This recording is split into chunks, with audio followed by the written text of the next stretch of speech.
We start the day with thoughts of goodwill, wishing for the happiness of ourselves and all beings. And the Buddha calls this an unlimited attitude, but he also calls it a form of restraint. In other words, you keep careful watch over how you're going to look for your happiness. You want to make sure it doesn't harm anybody else, and you want to make sure it doesn't harm you.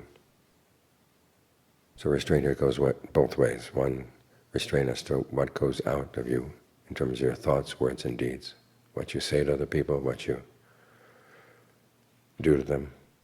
You want to have some restraint there so you don't harm them. That's why we have the precepts. So the precepts are an expression of goodwill.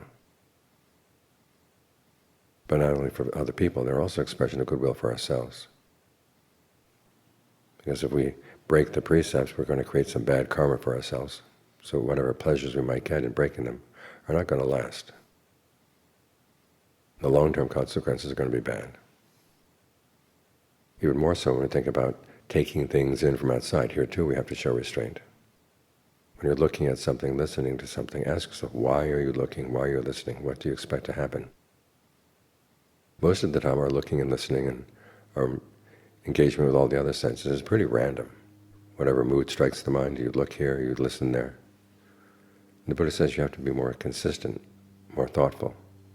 When you look at certain things in certain ways, does it provoke lust? Does it provoke anger?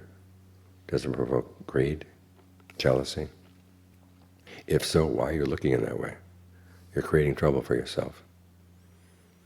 You want to make sure that when you look, wisdom is looking and not your greed. Wisdom is listening and not your anger. Because it's not the case that things come in and then the mind responds. All too often we're out there looking for trouble. So you have to remind yourself, if you are casual and careless in the way you use your senses as you go through the day, it's going to be difficult to get the mind to settle down when you try to meditate.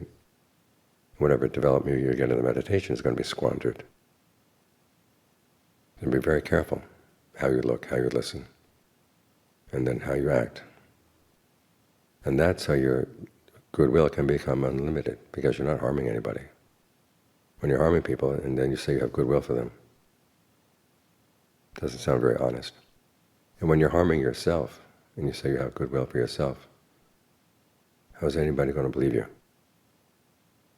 So you've got to take your goodwill seriously. If you want it to be universal, you have to show some restraint. Which means instead of looking for sight, sound, smells, taste, tactile sensations for your happiness, you work on the well-being that can come in through staying with the breath, staying with the body. The Buddha makes this point. He says that the body, mindfulness immersed in the body is like a post. And as the animals of your senses get tied to the post, then they don't have to go anywhere. There's a crocodile, there's a monkey, there's a bird, there's a hyena, there's a snake. What else? A dog.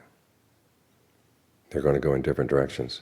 But if they're tied to a post, there's no problem. If they're not tied to a post, which is where our senses normally are, they pull here and pull there, and whoever's strongest is going to pull them in, the rest of the animals, in its direction. It's usually the crocodile. The crocodile pulls everybody down to the river and they all drown. You have to ask yourself, who's the crocodile in your head? Who's the crocodile in your mind?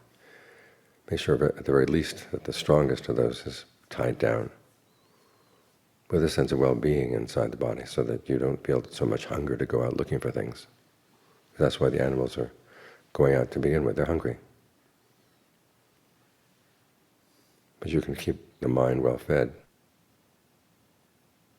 and that way you don't have to let them do the feeding. So try to have some order to the way you use your senses. Try to have a sense of mindfulness, alertness, ardency, even here. Not just while you're sitting with your eyes closed or doing walking meditation, but as you go through the day. Make sure you're restrained in a way that shows goodwill for everybody all around.